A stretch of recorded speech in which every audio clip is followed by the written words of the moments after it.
bon chin chin café.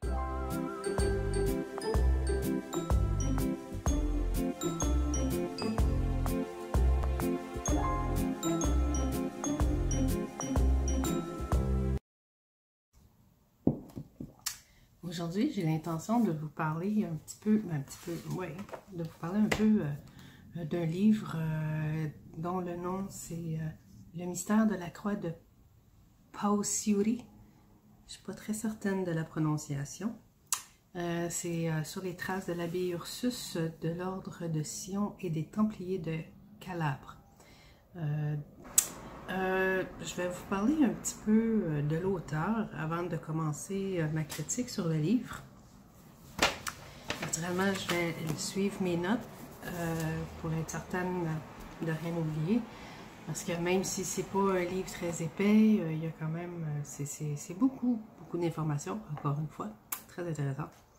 Je disais donc, Giovanni Cristofalo, c'est pour faire un résumé un peu de qui il est et de son bagage. Naturellement, j'ai peut-être pas tous les détails, mais bon, j'ai trouvé que c'est un professeur dans les écoles italiennes de sujets littéraires. C'est un diplômé en histoire. Il a aussi participé à plusieurs examens d'archéologie. Puis il a fait des publications aussi, dont entre autres 300 articles journalistiques. Il a fait 5 courts essais historiques, un recueil de poèmes et plusieurs textes. C'est quand même pas rien. C'est un monsieur qui a quand même beaucoup de connaissances, je dirais. Puis, malgré que le livre ne soit pas très épais, on remarque que c'est un travail qui a quand même été très minutieux et très méticuleux. Beaucoup de recherches, beaucoup d'informations. Et entre autres, il s'agit, c'est ça, le mystère de la croix, c'est des détails concernant une croix ou un encolpion qui aurait été produite en Terre Sainte et retrouvée à Pausuri de Malvito en 1989. 1989, c'est quand même récent. Donc, ça voudrait dire que ça aurait survécu, vous savez, tous ces pilleurs, ces pillages, les pilleurs de certains sites, de certaines tombes ou quoi que ce soit. Ça veut dire que ça aurait survécu jusque-là. En passant, c'est sûr qu'il y a des choses, il y a des trucs que je comprenais pas trop, que naturellement, j'ai fait mes recherches avec mon grand ami Wikipédia, et puis bon, il parle d'un encolpion, une croix ou un encolpion. Je vais vous expliquer un petit peu vite qu'est-ce que j'ai trouvé sur Wikipédia concernant les encolpions, parce que moi, personnellement, je savais pas c'était quoi. Selon Wikipédia, un encolpion, c'est une croix pectorale, mais c'est aussi le terme utilisé pour un médaillon comportant une icône en son milieu, que portent les évêques orthodoxes ou uniates, grecs, catholiques et autres, sur la poitrine attachée par une chaîne autour du cou. Si on voit ici, c'est vraiment, c'est ça, c'est une croix avec un personnage de gravé dedans. Ça, c'est un encolpion. C'est généralement une croix pectorale qui s'ouvre pour servir de reliquaire, mais il peut être aussi simplement en forme ovale ou rectangulaire. L'encolpion est connu dès les premiers temps de l'ère chrétienne. Il est en or, en métal précieux ou simplement en métal doré et même en verre, etc. Bon, ici, ils disent qu'il s'ouvre pour servir de reliquaire. Ça veut dire que c'est-à-dire qu'il y avait quelque chose de caché là-dedans. Et justement, c'est un détail qui est ressorti aussi dans ce livre, c'est que justement, ils ont trouvé quelque chose, une relique dans l'encolpion. Puis ça a soulevé beaucoup de théories, beaucoup de questionnements. Ce qui soulève aussi la curiosité ou les questionnements, comme je disais, c'est l'endroit, c'est l'emplacement de cette croix, sans compter où ce qu'elle a été trouvée, sans compter ce qu'elle cachait à l'intérieur. Alors là, ça, j'ai été très surprise. Je ne veux pas divulguer qu'est-ce qu'ils ont trouvé à l'intérieur, mais c'est ça, c'est ce qu'ils ont trouvé à l'intérieur qui a fait que ça soulève un paquet de questionnements par rapport à l'histoire dans l'histoire religieuse, je dirais. Ah oui, aussi, dans le livre, il est question de 9 moines calabrais qui auraient donné vie au prieuré de Sion.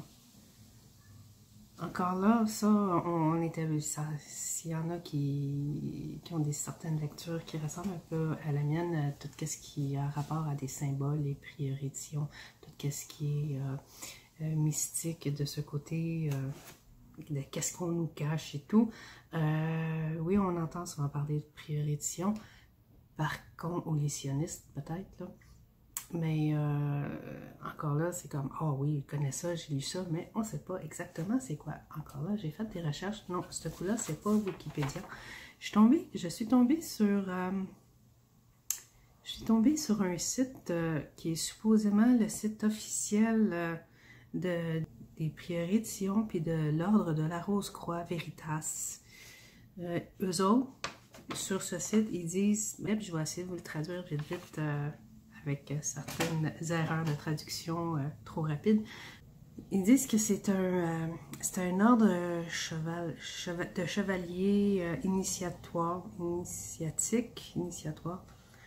qui a été fondé en l'an 1099 à Jérusalem par Godfrey de Bouillon.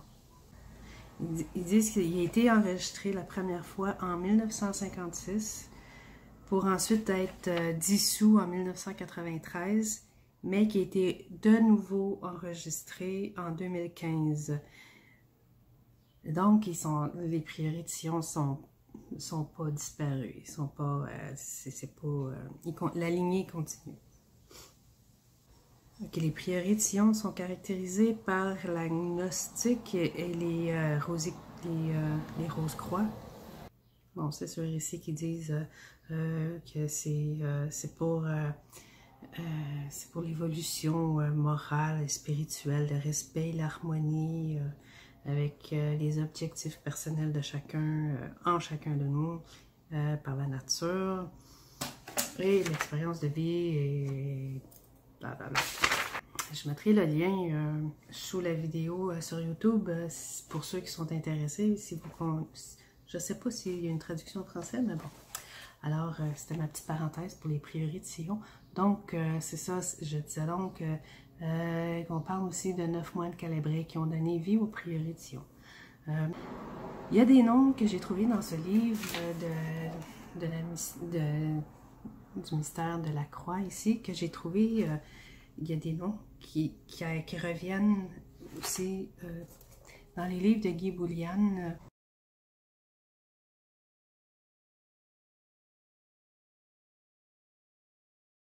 Ce livre est très bien documenté. Il y a toutes la bibliographie. Il y a aussi des images, des photos archéologiques, pas juste archéologiques, il y a aussi artistiques, symboliques, bien sûr. Puis on explique les endroits et tout, comme encore la tombe le tombeau, la tombe où on a trouvé cette croix, ainsi que l'hypothèse de qui était ce personnage avec cette croix. Si vous avez aimé les romans de Dan Brown, dont Da Vinci, le Code de Da Vinci, qui est un roman, vous allez aimer ce livre. Même si c'est pas un roman, ça rejoint beaucoup cette lignée de vision, de façon de voir certains événements, qui est considéré plus comme un documentaire finalement.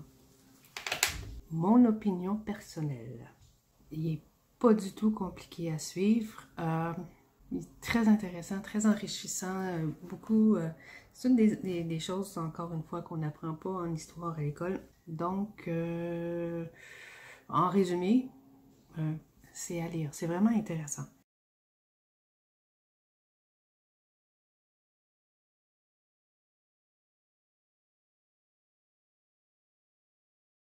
Vous pouvez, entre autres, vous le procurer sur le site des éditions Dédicaces, parce qu'il y a bien sûr cette copie, cette version papier Je me l'ai procuré avec les éditions Dédicaces. Il y a juste une chose par contre, les photos dans le livre, ils sont en noir et blanc. Et la version électronique que j'ai pu voir en ligne, la version électronique que j'ai vue, c'est que les photos sont en couleur, on voit beaucoup mieux.